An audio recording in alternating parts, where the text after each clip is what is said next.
everybody, welcome back to Miss B's Plan B. It's lovely to see you. I hope that you're well. Today we're going to be continuing with our theme of birds.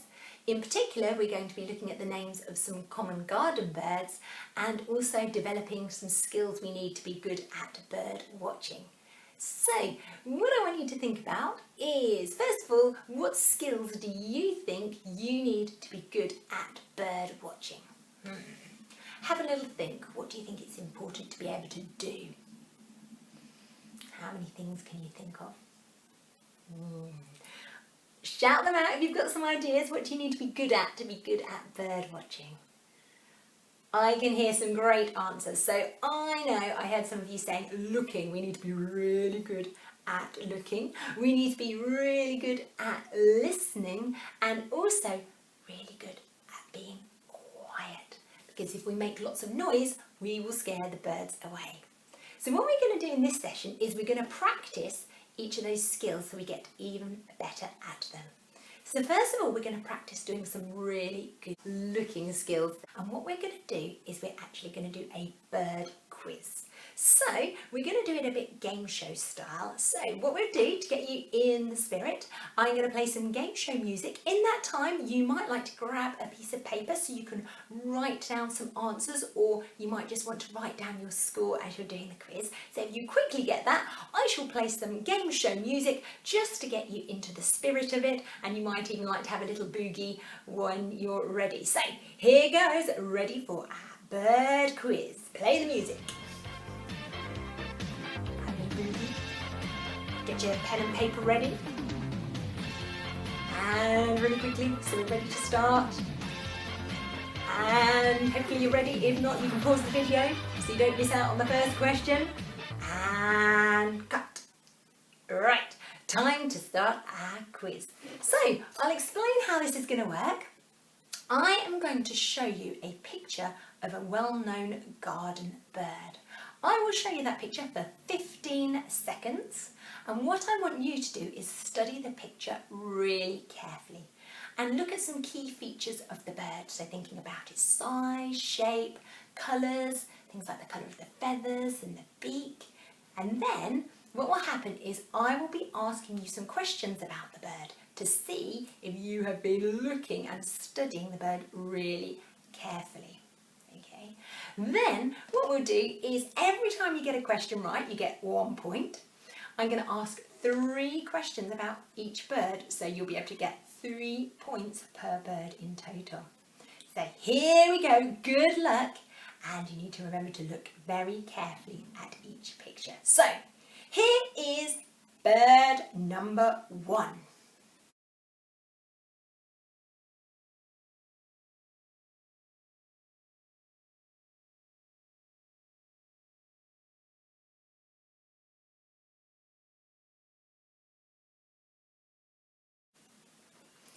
So, my first question for you is, what colour was the top of the bird's head? Think back to that picture. What colour was the top of the bird's head up here? Write down your answer.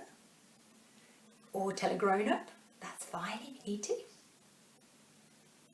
might need to pause the video if it's taking a bit longer. And what? Next question. What colour was the bird's chest? What colour was the bird's chest? Write down your answer or tell a grown-up who can write it down for you. If you need a little bit more time, just remember you can pause the video. Final question about bird 1. What colour was the bird's beak? What colour was the bird's beak? So where it eats, what colour was the bird's beak? Write down your answer. And we're going to go through your answers. Okay, and then there'll be some more questions, but it's nice to know how we're doing as we go along. So the colour at the top of the bird's head was black, and it had white cheeks, but the answer I was looking for was black. The colour of its chest was, shout it out if you know it, it was yellow, and some of you may have even spotted it had a black line down the centre. Well done. What colour was the bird's beak? It was black, and it was also very short and thin because this bird likes to eat seeds, nuts and insects. I wonder, for a bonus point, are you able to name that bird? Quite a tricky one. The bird is... Ooh, some of you are close and some of you have said it is actually a bird called a great tit. Not to be confused with the blue tit, which is a little bit smaller and has a blue cap, a blue head. So now we're going to move on to the picture of bird number 2. So 15 seconds looking closely at the features of bird number 2. Off we go.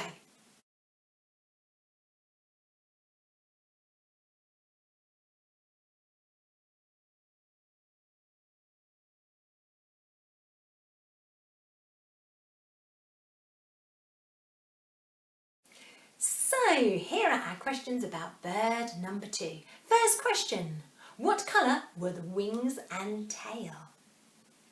Write your answer down. What colour were the wings and tails? Remember, write it down or ask a grown-up to help if you need it.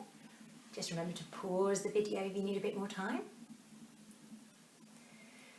Question 2, what colour was its chest?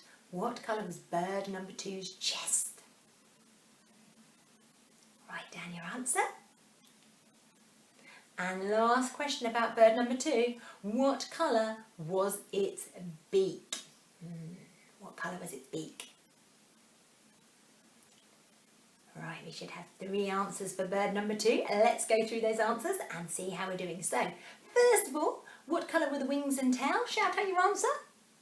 Well done if you said brown. They were brown. What colour was its chest? Yeah, it's got that very distinctive red breast and it's got a few white feathers as well, but it's mainly red. Great. And what colour was its beak? It was black. Excellent. And some of you may have spotted that it's very short as well. I reckon most of you know the name of this bird. Shout it out if you know. Well done if you said a robin. It is a robin. So, moving on, we're going to now look at the picture of bird number 3. Here we go.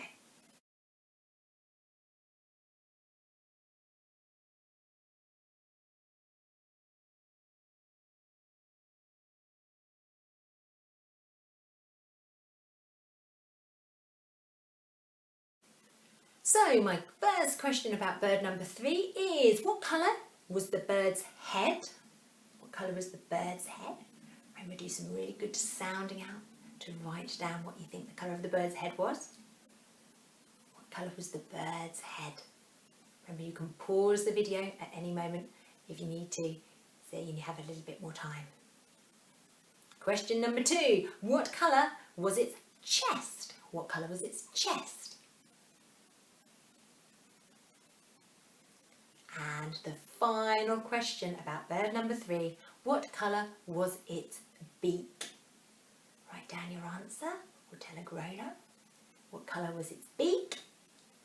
And remember, you can pause if you need a bit of extra time. So, here we go, we're going to go through those answers. The first question, the bird's head, the answer to that is, shout it out, it was black. Well done.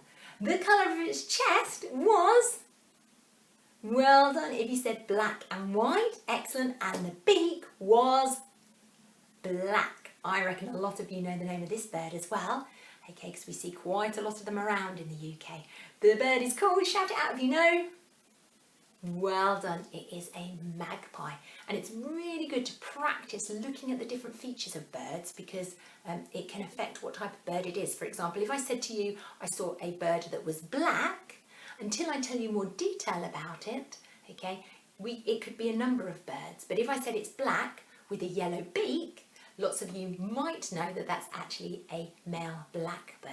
So it's really important to pay careful attention to different features of a bird. So great looking skills there. Now, what we're going to do next is we're going to practice our listening skills, something very important when bird watching, because as you get better at it, you will actually be able to identify birds by the sounds they make.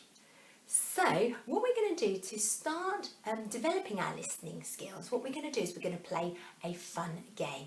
And for this game, what you will need is you can either do it in a room or in your garden if you've got one. And what you're going to do is you're going to get an object that can be a little bit noisy, okay? So something like a bunch of keys or maybe a tambourine if you've got one.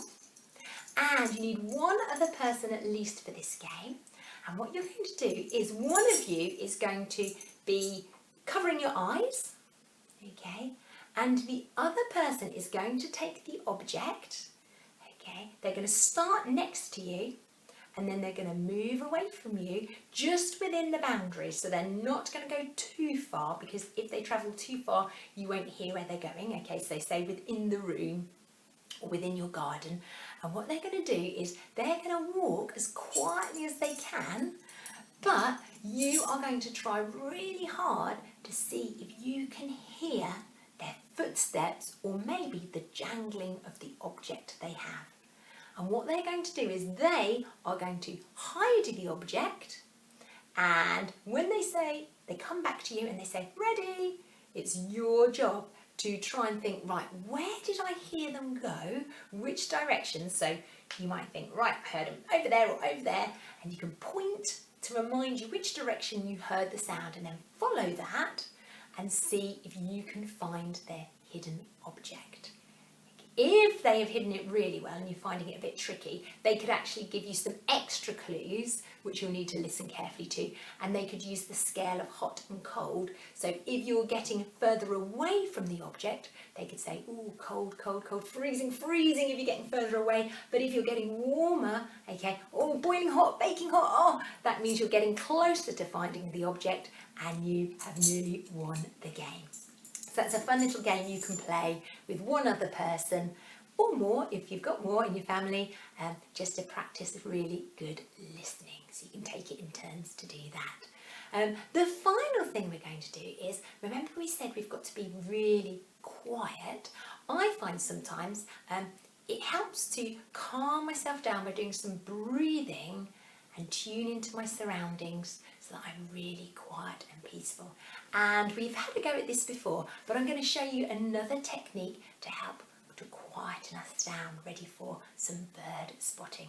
And what we're going to do this time is, remember last time we breathed in through our nose and out through our mouth, and we tried to make sure that the inhale through our nose, okay, was half the length of the exhale through our mouth, which was twice as long. So if we breathe in for 2, we breathe out for 4.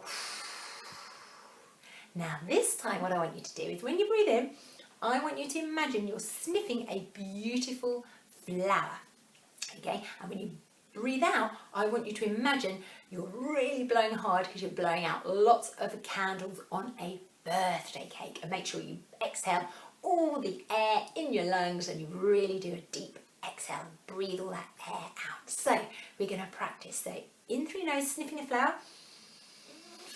Out blow the candles. So have you blown them all out? Ready?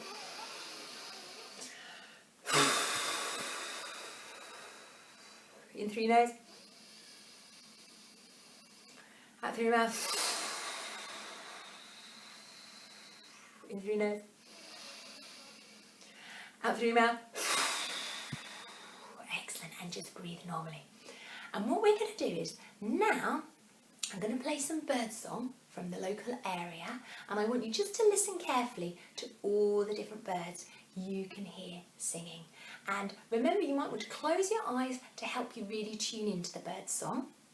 Okay, and for just 1 minute, we're going to do really, really good listening. You can carry on doing your deep breathing in through your nose, out through your mouth, in through your nose, out through your mouth, or just breathing so you're comfortable and you've really tuned into your surroundings, trying to make sure that you're sat somewhere comfortable so you're not tempted to wiggle and make extra sound, because if you were outdoors doing it, that might actually scare away the birds.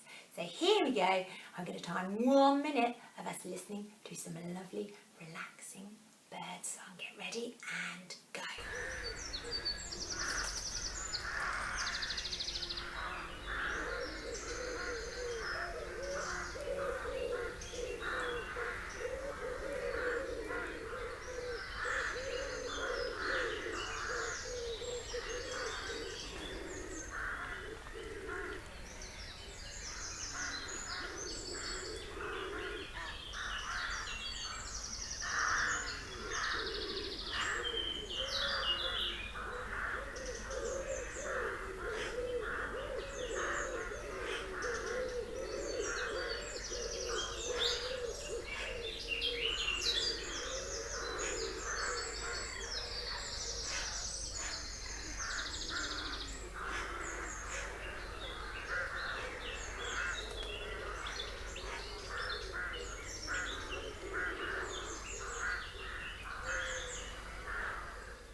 hopefully you've been really still during that time and you feel really calm, and hopefully you heard lots of different bird songs in that clip. So today we've practiced some important skills for bird watching. Really good looking, we need to be really good at looking. Really good listening, because as you get better at looking at birds, you'll start identifying the bird song that goes with different birds, so it's very important to listen as well and to be really quiet so we don't scare the birds away. And now, using those fantastic skills, you might like to take part in a bird spotting activity. So at the end of January, between the 29th and the 31st, you can take part in the Big Garden Birdwatch. And all the information is online, and you can print off a lovely chart for you to do a little tally and count how many birds you see during your hour. And that's a lovely activity you can do with your family as well. So I hope you enjoy that and you're developing those skills. Have fun practicing, and I look forward to seeing you again soon. Take care. Goodbye.